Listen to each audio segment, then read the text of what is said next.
American Express Open Business Cards from American Express can help cover the big purchases you need to make when you need to make them. Find out how American Express Open Cards and Services can help prepare you for growth at open.com. Scupper inside ESPN.com here on the latest edition of Hockey Today, the podcast. We hear from Jack Eichel of the Buffalo Sabres. Glenn Healy drops by to talk Olympics. And Bob Hartley drops by to talk about what he's up to these days.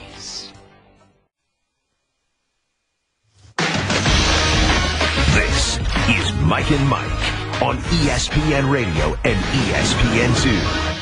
JPP, Jason Pierre-Paul of the Giants, is out for the year. He is undergoing surgery for a sports hernia. Larry Bird is 60 years old today. It's unbelievable. Certainly makes me feel old. Baseball's hot stove is burning up, especially in Boston. It seems like the Red Sox got a sale on a guy named Sale. Get it? Die Hard is a Christmas movie. It's not a Christmas movie. It's not Christmas until you start debating whether or not it's Christmas when Hans Gruber falls off a Nakatomi Drive. Now, here's Mike and Mike.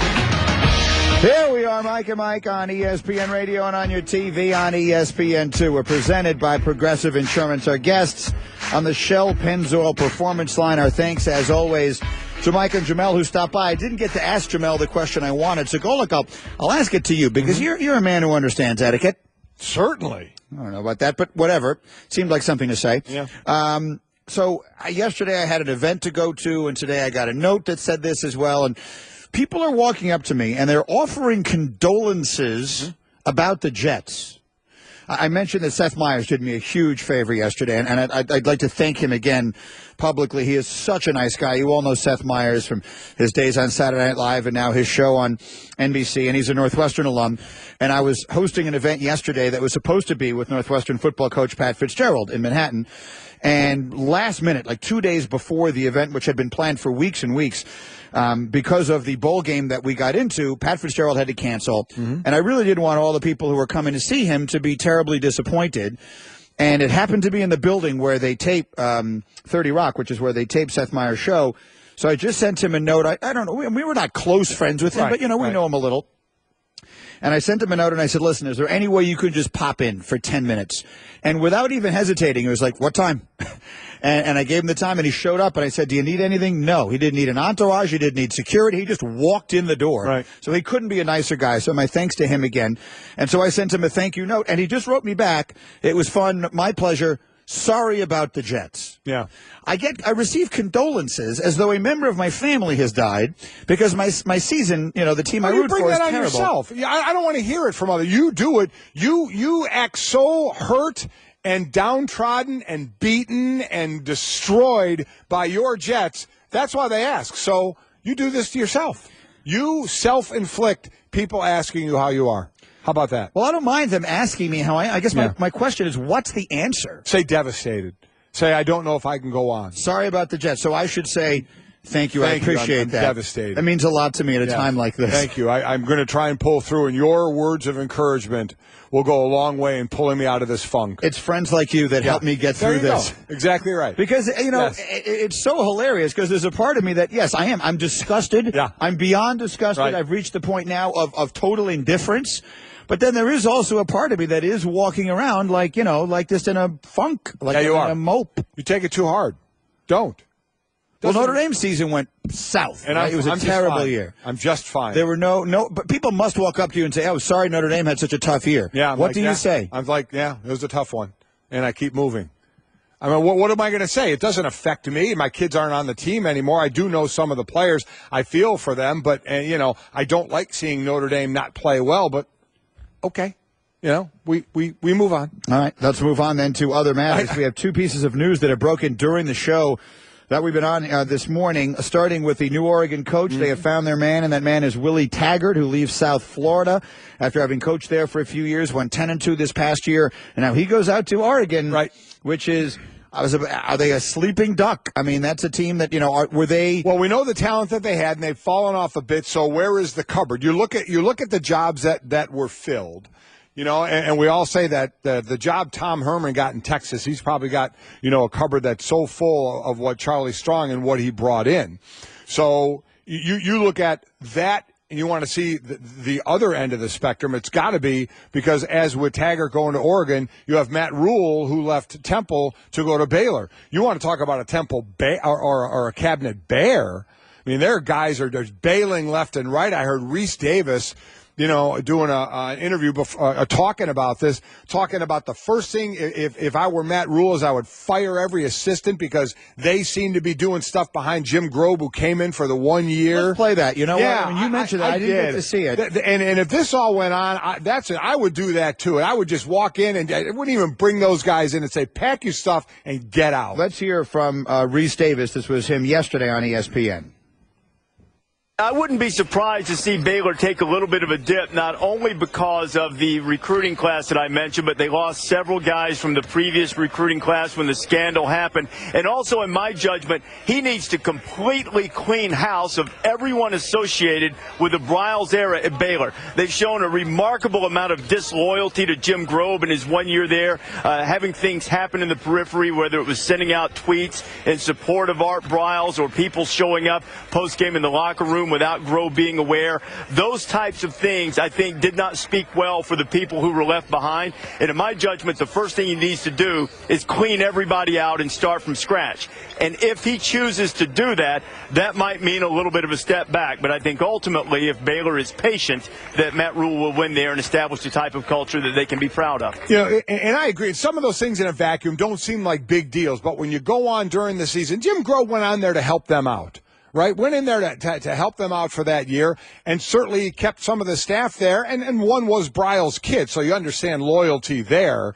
His son was the offensive coordinator, so you understand the loyalty there. But that I was amazed he kept them all. That they need to clean house. Matt Rule needs to go in and say, you're all gone. This thing needs to start over. I mean, that program is a mess from what was going on there. And I like Matt Rule a lot. I think he is an excellent coach with his character to go there and start that over. But it's going to be a little bit for that to kind of till the soil again because, as Reese mentioned, so many recruits pulled out, of that. So they have a real rebuilding process where Tom Herman, as I said, he got a cupboard stocked a hell of a lot better than Charlie Strong had when he was there. Taggart absolutely has some talent out in Oregon. Then you have Jeff Brom, who filled the Purdue job. So you really have Houston out there right now, and you have names like Les Miles and Lane Kiffin, whose names are up for that job. The thing at Baylor that I think is most troublesome, and listen, when you keep people who are in Art Briles' family around, it is understandable to some degree that they are going to defend him. Yes. But if you look at the degree to which they did not seem, in every way at least, to fully accept the magnitude of what had gone on and the perception that the rest of the decent world has of what happened there, that's the part that's most stunning. I mean, the story about the assistant coach who pulled aside the woman who came to talk about having been sexually assaulted on another campus or to talk about that, and the assistant coach who apparently pulled her aside and berated her. Yeah. And that's the kind of thing you get rid of everybody. Everybody. Just blow it up. Blow it up, because I know we make football out like it's the most important thing in the world. Right. But at the end of the day, the first, last, and only thing that matters is that every woman who attends Baylor University feels safe on that campus and has reason to believe that the people running, the adults running that, the football program and the university value their safety above and beyond anything else. And I'm sorry, that was not made obvious through actions of people who were gone, and even some now who seem to have still been there. Yeah. So that, to me, is overwhelmingly the biggest reason why I think Reese is right. And you know what I like what they did with Matt Rule? You see what they did? They gave him a 7-year deal. I mean, because it's going to need some time. It's going to need some time to out with some, and then rebuild with others, especially, the lifeline is recruiting and what a hit it took there. So I do like Matt Rule. I think Taggart's an excellent hire out for Oregon. So we'll see what happens in Houston. We'll see, again, Les Miles, Lane Kiffin, two certainly big names that if they were to take over Houston could keep that train rolling a bit there. So time will tell. Okay, and then the other story breaking while we've been on the air this morning, Jason Pierre-Paul of the Giants, JPP, putting on Instagram a photo of himself going in for surgery. The reports we have is that it is the sports hernia surgery, and that he is going to be lost for the rest of the season. Right. So not only will he not play Sunday night against the Cowboys, which we had suspected, but now they've lost him for the rest of the year. So, Mike, this is a team that has won a lot of close games. Their defense, we talked about this a couple of weeks ago. I forget which game it was that they'd won, but they won all the games they lost a year ago. And it's because their defense, while not great, makes one stop, makes that one play that it needs. So just how significant a loss for an NFC contender is this? Well, it's a big loss. 27 sacks, you multiply that by a number of hurries. And you look at him had 7 sacks. Olivier Vernon had 8, so they had 15 of the 27 sacks. Athletic pass rusher has come, when he came back from the fireworks accident where he lost the finger and part of the thumb. The question was, how was he going to come back? And it was a struggle at first, but certainly he's been playing much better this year, picking up Vernon and the money they spent, we've talked about, especially on that defensive line. That's been paying off, and this is a big part of it now that's out. And we know the Giants, are sitting there at 8-4, are a team that can make runs at the end of the year, get themselves into the playoff, and then you see them as a wild card go on to win the Super Bowl. So I think that's going to be tough this year to do, but just get in, and then anything can happen. It doesn't matter. That's the beauty of just trying to get into the playoffs, and that's their battle now to try and get in. And this is a big loss for them. Now you do rotate in players and such, so we'll see what can go on there. But this is a guy who's come back from that injury incredibly well and been doing a heck of a job. Huge game again Sunday night, and I'll say this again as an aside. If the primetime NFL ratings this coming week don't go up significantly, then I don't have an explanation for you, because you can't have 3 better games. Thursday night, you got Oakland, Kansas City, which is a huge game in the AFC West. Sunday night, you got Giants, Cowboys, which is, you don't need me to explain why that's a great game. And then Monday night, we have Ravens, Patriots, especially with Baltimore coming off a huge and very impressive, dominating offensive win against Miami. We knew their defense was really good, and the Patriots playing without Gronk. So you can't ask for more than we're getting in the primetime matchups this week. If the ratings for this are not up, then I think there's going to be a lot of head scratching. Yeah, I would agree. On. This is what we're looking for, and you get the good matchups, and when the schedule's made, you hope the teams, you get these good matchups late in the season that the teams are going to be in it, and you do this weekend. So I'm with you. This is a prime time, some standalones that should rate well. We had John Gruden in hour number 2 this morning, as we do every Wednesday. It's a good time to remind you, if you miss that or you miss anything with us, you can listen to any and all 4 hours of Mike and Mike on Demand in the ESPN app. You can also subscribe there to the Best of Mike and Mike podcast. It's all available anytime you'd like in the Listen tab of the ESPN app. Interesting question.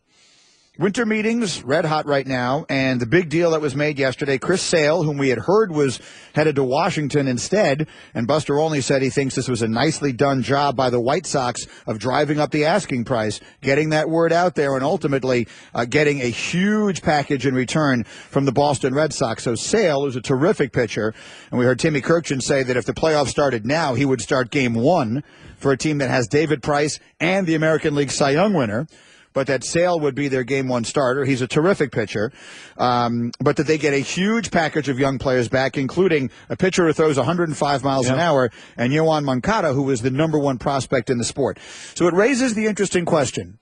What is the value, I'll ask it both ways, Mike, to a fan and to the organization? If you're the general manager of one championship, put yourself in the position of the GM. You mortgage your future, if indeed we can call this that, and let's not limit it to this particular circumstance, right. But in general, you mortgage your future knowing you might stare at the back end of a contract or something like that where you're going to have a couple of potentially lean years, or you might, at minimum, you're going to be hampered by this, but you're going to win 1 title for it. Do you do it? Yes. Well, I mean, that's what jobs ride on. That's what GM's jobs ride on. You take this chance, and if you don't do it, you're fired. And if you do it, then you are exalted for it. You're carried up on everybody's shoulders, and you buy yourself a whole lot of time because you did it. So, yeah, the ultimate goal is a championship, and you can go about it different ways. You can build from within and build it up and take some time. You can bring in some hired guns and win it, but the bottom line is winning it. Get the win. I mean, when it was the Florida Marlins and they were winning it, they would win and disband. Disband for a bit, be bad, win again and disband. But they got championships, right? Yeah. That part of it I get totally, and that's it felt like such a different situation because they were a relatively recent expansion team and whatever it was. I guess what I'm thinking is, like the Yankees in 2009 went out and they spent $1 trillion and they won the World Series. And to at least some degree, they have been sort of hampered by those contracts ever since.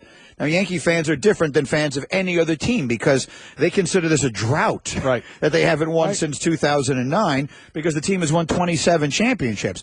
But is that worth it? If you're going to be hampered by that for years to come, does the one title that now feels like a very, very, very long time ago, was that worth it? So let's make it specific to Boston, and let's say they hadn't beaten the curse. Well, then you do anything. There you go.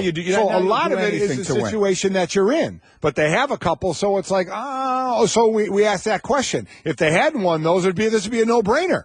This would be an absolute no-brainer. So I think a lot depends on the organization you're with. All right, we're Mike and Mike. A couple of other things. We're going to get into the basketball with Tim Legler when he joins us. We are presented by Progressive Insurance. Our guest on the Shell Pennzoil Performance Line, Legs, is on his way in here, and we'll look at, among other things, what should be a good doubleheader of NBA basketball tonight on ESPN. It starts with LeBron and the Cavs going to New York to play the Knicks, and that means LeBron and Phil Jackson most likely in the same building.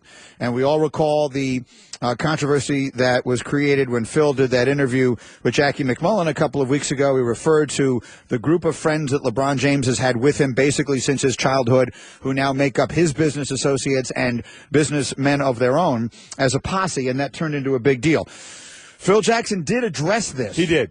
And I'm actually a little surprised that he did at all. And then I'm quite surprised with the way he did it. Yeah. So he did an interview on CBS Sports Network that aired yesterday. And in talking about it, he said, that's a topic I'm not going to discuss because, one, we are not supposed to discuss other teams' players in this position that I have here, so I violated one of the tenets of our thing.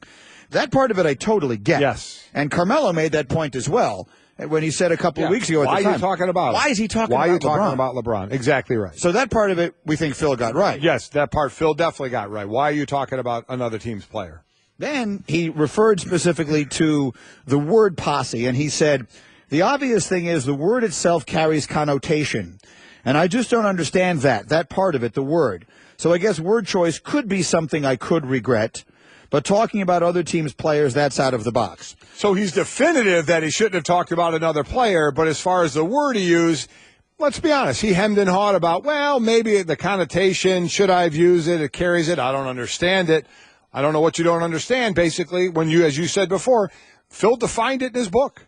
That's the part of this that just does not work. If you're Phil Jackson, that answer really isn't satisfactory because we read it at the time, and I'll give credit to Rachel Nichols, and because I saw it on the Jump and I saw her tweet it, that at the time that this story broke, she went back, someone may have, I don't know for certain she was the first to do it, but she is where I saw it, went back and found that in a book Phil wrote in 2004, he defined the term posse in a negative way, a derogatory way. Now, not in a racial way. It's important that we point that out. Right. And I think anyone who knows anything about Phil, the body of evidence of Phil Jackson's life, going back to when he first became famous in the 60s, I don't think there's any reason in the world to think that he is a racist, but there is no question that he uses the word posse in a derogatory way. Guys who are just hangers-on, clingers, who are getting the superstars their cars and whatever it was. The exact quote it was demeaning to at least some degree, and he himself defined it that way. So that's the part of it, Mike, that I don't think works here as an explanation for Phil Jackson, is he can't really say I don't get the connotation here when he himself is the one who defined it. Yeah, listen, I agree. And then when he talked about, is he going to bring it up with LeBron? Basically, Phil said, no, it's water under the bridge. He said, I don't think there was anybody hurt or harmed in this situation. He says, I think LeBron's friend obviously had an issue with it. That's where I would say, too, no. LeBron's friend and their associates and LeBron had an issue with it. They all had an issue with it, and they had every right to have an issue with it. And I'm with you, and we've talked about this. I don't think people believe Phil's a racist, but there were multiple people offended by this for what LeBron, Maverick has done, and the staff that he has done, and what they've expanded even beyond LeBron, and what they've achieved on their own, it's right there in black and white for everybody to see. So you can understand it wasn't just LeBron's friend who was put off by this. So I'm somewhat amazed at, okay, if you're going to talk about this, you didn't do yourself any favors. Not at least the part that offended people. He basically hemmed and hawed about, right? Yes, I mean he just did. I admit it. I am predisposed to like Phil Jackson and defend him. He was a player I liked when I was a kid growing up, and then I covered him for years when he was the coach of the Bulls in Chicago and I was working locally. I like him a lot. I think he's a very smart man. I think he has interests that go well beyond sports that are worth talking about and worth hearing about. Yeah. I don't think the world is a better place when Phil Jackson talks less. I think it's a better place when he talks more.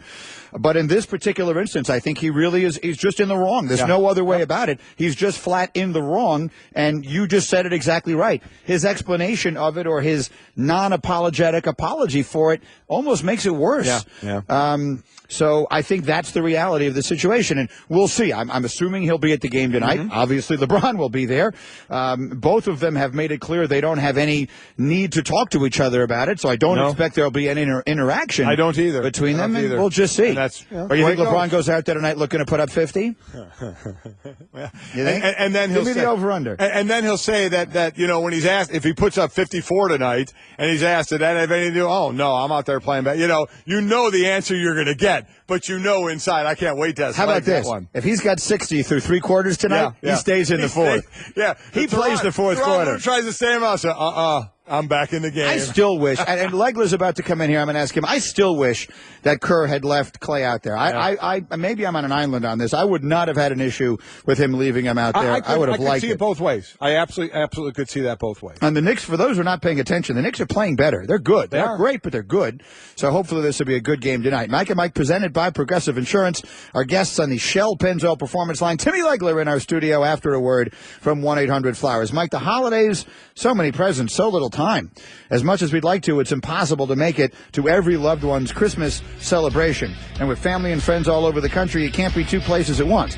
But with 1-800-Flowers.com, no matter the distance, you can still send your love with a dozen stunning roses. And right now, when you order a dozen stunning roses for just $29.99, 1-800-Flowers will give you another dozen plus a vase absolutely free. Yep, and 1-800-Flowers works with premier farms around the world to ensure you get the best flowers available at the best price possible. Every bouquet is backed by their 100% smile guarantee. So you want to order a dozen stunning roses plus an extra bouquet and a vase for just $29.99. Here's what you do. You go to 1-800-Flowers.com on your desktop or your mobile device. You click on the radio icon and enter the code Mike. 1-800-Flowers.com. Click on the radio icon, enter the code Mike. We're back after this on Mike and Mike.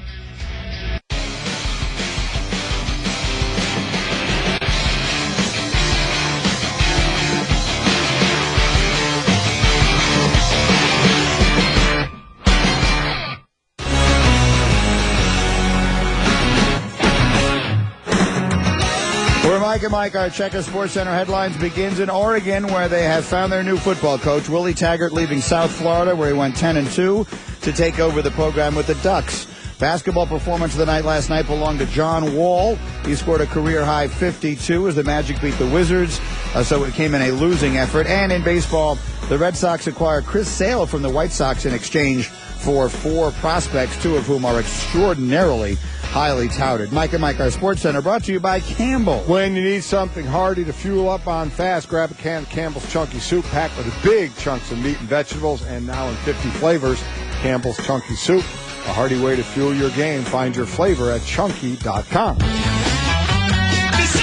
All right, we mentioned this early in the show. It is a significant birthday today in the world of sports. It's actually 2. Johnny Bench turned 69 today, and Larry Bird is 60 years old today. I don't know about you, but that makes me feel old. Oh, incredibly old. And let's talk basketball with our buddy Tim Legler, who's in our studio here. And I was just looking it up quickly because you were a three-point champion. And but first of all, good morning, Legs. How are you? Good morning. It's good to see you guys. And I'm trying to see. Very quickly, I was scouring through it. I know that you went head-to-head with Steve Kerr. Did you ever face Bird in the three-point shooting contest? I never faced Bird. In fact, not only in a three-point contest, never in a regular season game. He was finishing up with his back stuff when I was just starting my career. I did have a phenomenal memory of being the only guy out on the court with him before a preseason game shooting. He was at one end, I was at the other. He's my favorite athlete of all time, so I'm looking down there and I'm like, this is Larry Bird, man. You got to be kidding me. At one point, I kind of gravitated toward that end because we were both notorious for shooting way before everybody else because you wanted that solitude to be out there by yourself. And at one point, it was just he and I shooting on a basket with like 3-4 ball boys rebounding for us. And we didn't really speak. We were just not, but I was making sure that he was paying attention to the fact that I was making a lot of shots because I wanted him to appreciate what I was doing. And he finished, and he was walking off the court, and he said, pretty good shooting, as he walked past me, and he went into the locker room. And up until he became an executive and a coach later, and I was working here, when I actually got to interact with him more, those are the only words ever spoken between Larry Bird and I. Pretty good shooting, which I will, that'll probably end up on my tombstone. I was just going to say, so when he walked away out of sight, what did you do? I literally was kind of like, just inside what I was feeling, the butterflies I had. I was just glad that I wasn't able to shoot a bunch of bricks on the same end of the floor at Larry Bird and nobody else on the floor. So I will hold that memory dear to my heart. I think the great line back would have been, yeah, you're not so bad yourself. Yeah, you too. Yeah, you too. Yeah, keep it up. I think you got a future. And you are okay. So let's get right down to business. I felt a little bit on an island yesterday because I didn't hear a lot of other people who seem to think this. I think they should have left Klay Thompson in the game in the fourth quarter the other night. Now, you may have said it. I had a lot of stuff I was doing yesterday, so I missed a lot of what others said. But to me, I'm not sure exactly what's unsportsmanlike about leaving a player in a game. It's one thing if they're out there just throwing threes up all over the floor. But, I mean, it's an NBA game. They're playing an NBA team, and everyone knows why they're doing it because only two players have ever scored 80 in a game, and maybe he could do it. I don't know. What did you think of that? My take on it is this. Would I love to see him stay in the game? Yeah. And if I was Klay Thompson, would I have fought harder to stay in the game if I was that hot at that point? Yes. And other great scorers that have done that probably would have done the same thing. You probably wouldn't have been able to get him off the floor. Klay's got a pretty easygoing demeanor, and he's on this team, so he accepted it. I do understand where Steve Kerr is coming from. I don't think it's as much we're going to show them up as it is Steve Kerr would be uncomfortable with what would happen, which would be we're going to turn this into almost like a circus-like atmosphere right now where I've got guys, on the floor literally not looking to play basketball anymore because all they want to do is get this one guy the ball. It turns into something that's not legitimately real basketball anymore. It becomes a focus and a goal built around one player. And I think that's what Steve Kerr knew it would become, and he's uncomfortable with that. Now, does some of it play into he looks down and he sees a former player, Nate McMillan, coaching, and he kind of thinks back to his time in the league and what that feels like?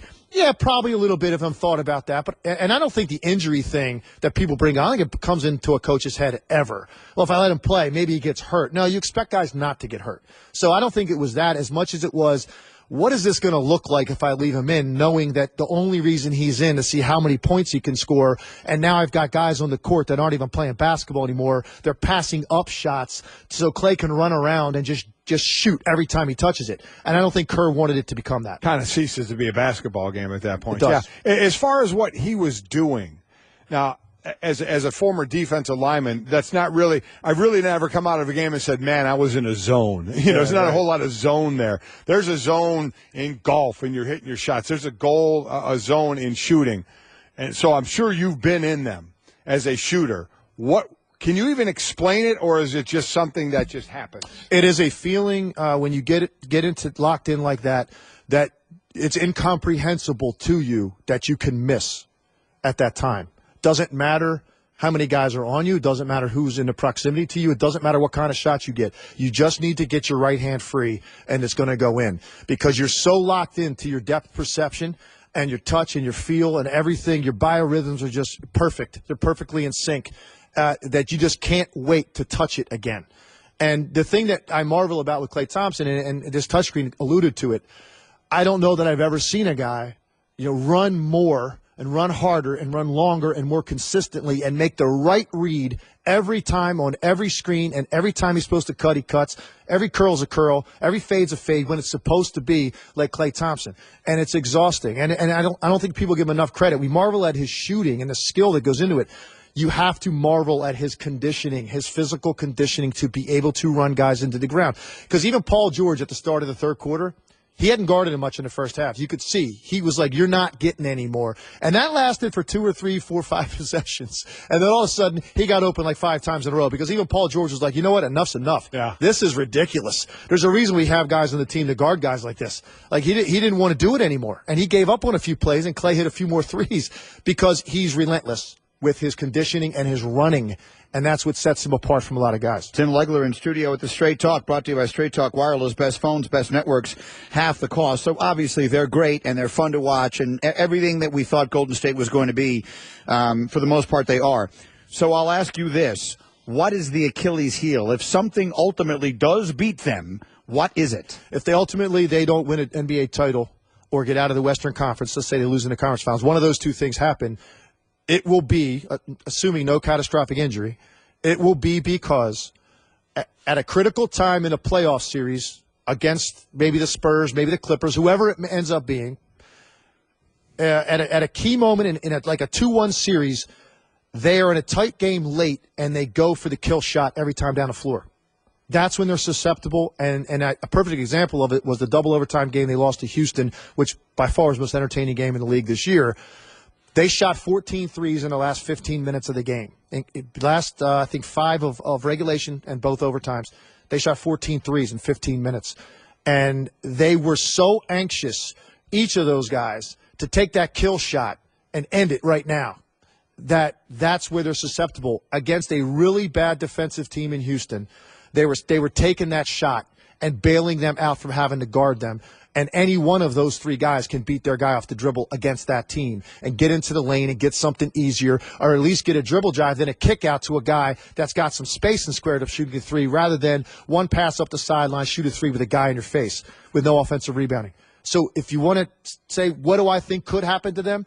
That would be the thing that I think I'll end up pointing to at a critical moment if they don't get it done, is that they have to have a little bit more discipline to score another way, because they're more than capable of doing it at critical times, particularly with the fatigue of a double overtime game. You're going to start missing some shots, and I think they believe that they're never going to miss any of those guys, and at critical times, they tend to rely on that too much, and I think that could get them in the end. Well, how about rim protection? Was that overrated when we say that? They lost Bogut, who was hurt in the playoffs, and you could see a difference, certainly in the paint. How much can they, when we get into it for real, into the playoffs, can that be an Achilles heel? Yeah, it's definitely not the same defensive team they were the last 2 years. You don't have Bogut, who's always in the way, and a rim protector, and he's just such a lane clogger. Azili was athletic, above the rim defender. You don't have that anymore.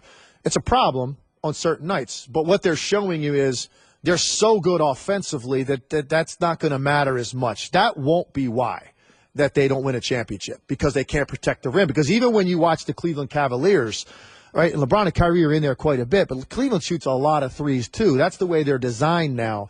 So that won't be the reason. Their offense can overcome that, but they're definitely not the same imposing defensive team that they were the last 2 years. They're just so good offensively, you don't notice it as much. That's a remarkable statement you're making if you think about it. What you're pointing out is not really a weakness.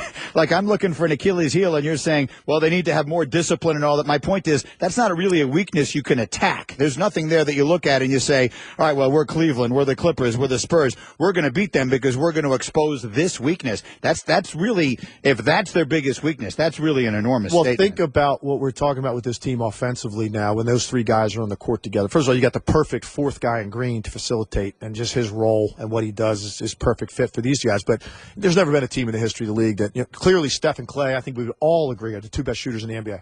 No question about it. Durant's up there. He's in the top 5. It's just pure shooters. Forget about scorers. It's pure shooters. So now, at any time on a given possession, the ball is going to end up in the hands of one of the best shooters in the league, and in some cases that have ever lived. It's really tough defensively to figure out a way to catch up to that. and account for that. And that's why I'm really interested to see what the Clippers do tonight, because that's, I think, it's a barometer game for them. This looked like a team that's different than former Clippers teams. They were better defensively at the start of the year. I like their bench better. Blake is back. If the Warriors go and roll 125, 130 on them like it's nothing, I think that's a very telling sign tonight. So that's from the team aspect. How about individual? What do we make of Russell Westbrook, and do you think he can do it, average the triple-double, and then what will that say about him to you? Yeah, I'm actually now, I said he was going to be the MVP before the year. I didn't think he'd average a triple-double, but I thought he'd be up there. I'm actually at the point now I think he is going to do this, barring an injury. And the reason is this. The hardest component is the rebounding. You establish your numbers in the first 2 months of the year. Now, if he was at like 9.5 right now, and he's got another 15, 20 games, to get to that midpoint, and he's still under 10, it's not going to happen. Right. Because you then have to have monster rebounding games to get that thing to jump even a tenth. When you're at 10-8, and he could push that thing to possibly maybe 11 by January 1st, that needle doesn't move very much the last 40 games. And so you can have a 5-rebound night, a 6-rebound night, and it doesn't even move it. So I think now he's going to do it because the points obviously is easy. The assists, because he's got the ball so much and he's got enough guys on his team that can score around him, I'm pretty safe with that as well. The rebounds were always the big X factor. It's hard to control that. He's done it at such a level this early in the year. He's establishing that number, and that's the key. And now I actually believe he is going to do this, but I still don't think he's going to win the MVP unless they win 45 games and make the playoffs. He's actually 9th in the league in rebounding, ahead of Blake Griffin, ahead of DeMarcus Cousins, ahead of Karl Anthony Towns. Great doubleheader on ESPN tonight. Again, it's LeBron and the Cavs at the Garden, folled by the Warriors and the Clippers. Timmy Lake, good to see you, too long. Good to see you, man. I'm seeing a lot more of you. Yeah, absolutely. Nice shooting. We're back in a moment after Mike and Mike. Right now, a word from Casper Sleep. Golic, you can't believe it, but winter is basically upon us, and it's only going to get crazier, and it's going to get colder. So you should consider curling up on your Casper mattress and just hibernating until spring. It's one perfect mattress with 2 high-tech foams that provide all the comfort and support you need, and you can try it free for 100 nights. That's the beauty, gang. In your home, you try it free for 100 nights, free shipping and returns. Go to Casper.com, use the code Mike for $50 towards the purchase of your mattress. That's Casper.com. The code is Mike. Terms and conditions apply. We're back after this, Mike and Mike. Start your day with Barbasol shaving cream, America's leader for close comfort.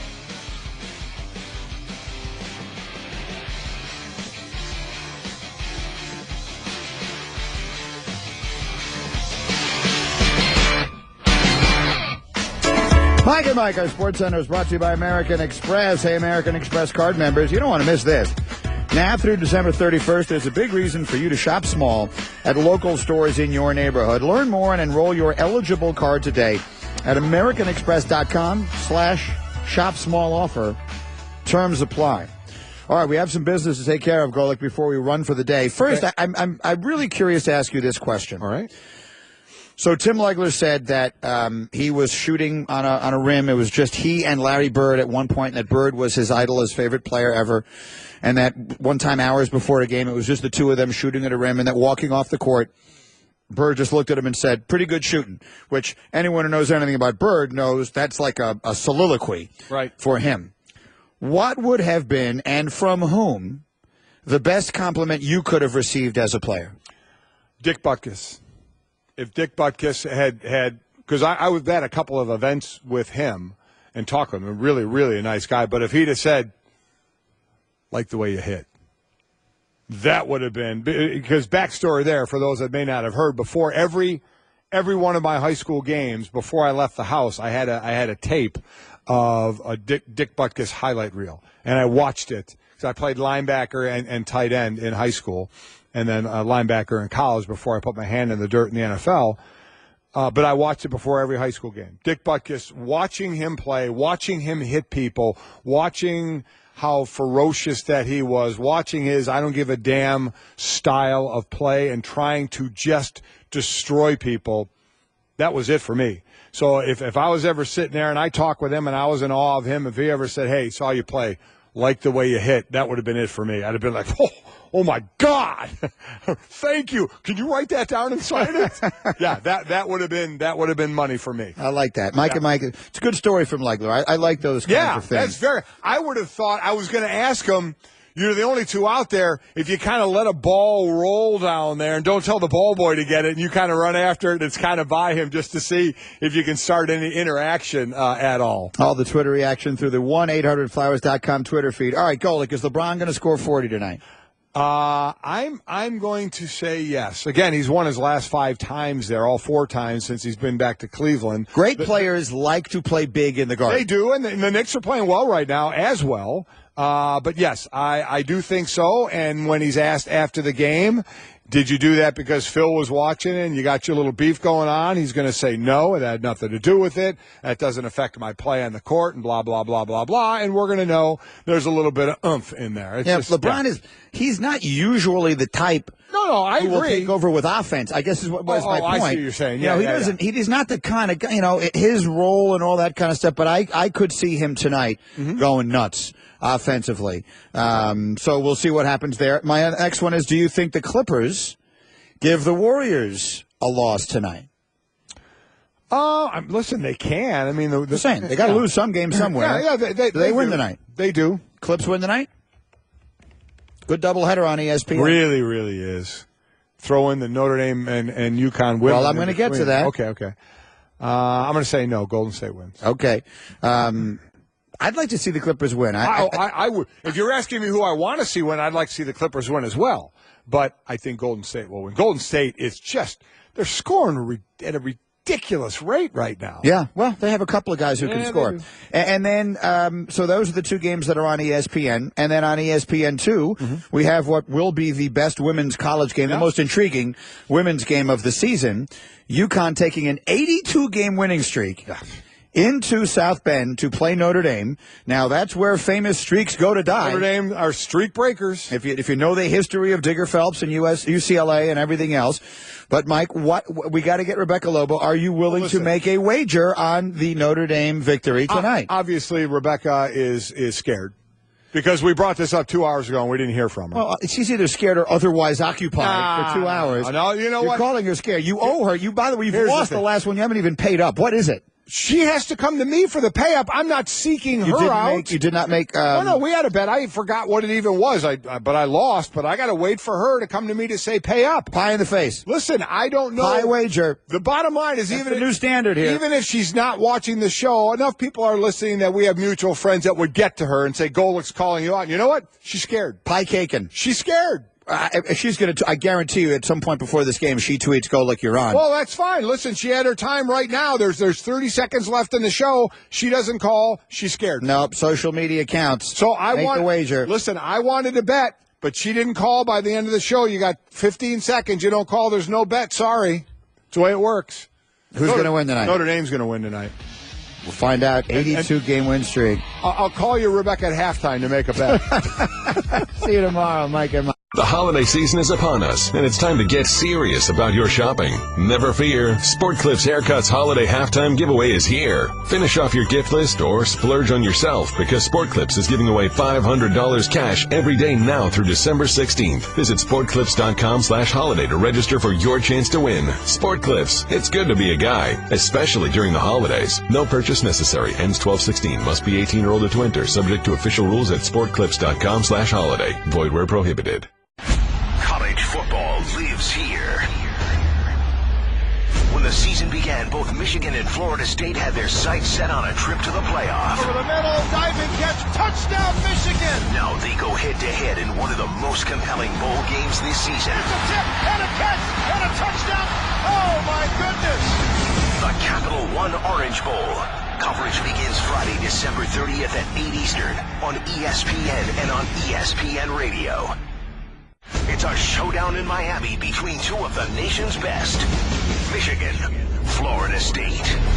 The Capital One Orange Bowl. Coverage begins Friday, December 30th at 8 Eastern on ESPN and on ESPN Radio.